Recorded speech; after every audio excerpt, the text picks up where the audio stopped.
मैं आपका ज्ञान की बेट करने वाला विशाल। और आज एक ऐसी बात कहने वाला हूं जिसे आप सुनकर बहुत ही शौक होने वाले हो, क्योंकि बात ही कुछ ऐसी है। ये बात है रामायण काल की। तो सुने, इस रामायण की कुछ रहस्य भरी बातें। रामायण की सबसे रहस्यमय और छुपी हुई कहानी के बारे में आज बात करते हैं। जब हनुमान जी को पाताल लोक जाना पड़ा था अहिरावण और महिरावण से लड़ने के लिए।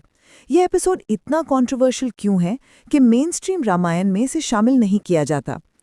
लंका युद्ध के दौरान जब राम और लक्ष्मण युद्ध में व्यस्त थे, तब रावण ने अपने मामा अहिरावण को बुलाया।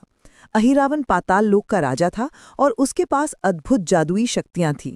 रावण ने कहा कि अगर राम और लक्ष्मण को हराना है तो उन्हें पाताल लोक ले जाकर वहां की देवी महामाया को बलि चढ़ाना होगा। ये बलि की प्रथा उस समय के तांत्रिक परंपराओं का हिस्सा थी।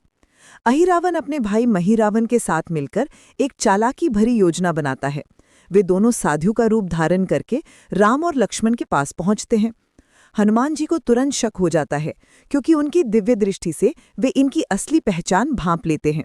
लेकिन राम जी उन्हें रोक देते हैं, क्योंकि वे साधुओं का सम्मान करना चाहते हैं और किसी निर्दोष पर शक नहीं करना चाहते। रात के समय जब सभी सो रहे होते हैं, अहिरावण और महिरावण अपनी गहरी माया से राम और लक्ष्मण को गहरी नींद में सुला देते हैं। फिर वे उन्हें अपनी जादुई शक्तियों से पाताल लोक ले जाते हैं।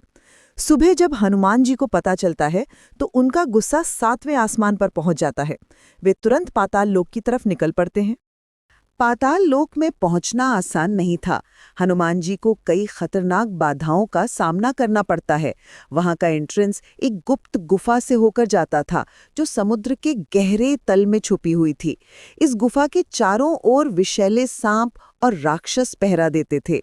हनुमान जी अपना रूप बहुत छोटा करके उस संकरी गुफा में प्रवेश करते हैं। पाताल लोक की संरचना बहुत ही अजीबोगरीब थी। यहाँ दिन और रात का कोई भेद नहीं था। चारों तरफ गहरा अंधेरा था और केवल नीली जादुई रोशनी से ही कुछ दिखाई देता था। यहाँ के नियम भी बिल्कुल उल्टे थे। जो चीज ऊपर की दुनिया में सच होती थी, वो यहाँ झूठ हो जाती थी। यहाँ तक कि गुरुत्वाकर्षण भी अलग तरीके से काम करता था। अहिरावण ने राम और लक्ष्मण को एक खास कमरे में बंद कर दिया था, जहां 5 रहस्यमयी दीपक जल रहे थे। यही थे वो 5 दीपक जिनमें अहिरावण की पूरी जान छुपी हुई थी। ये कॉन्सेप्ट बहुत ही यूनिक और डरावनी है। अहिरावण ने अपनी आत्मा को 5 अलग-अलग दीपकों में बांट दिया था। जब तक ये 5 दीपक एक साथ नहीं बुझाए जाते, तब तक अहिरावण को मारना बिल्कुल असंभव था। लेकिन यहाँ एक और बड़ी समस्या थी। ये 5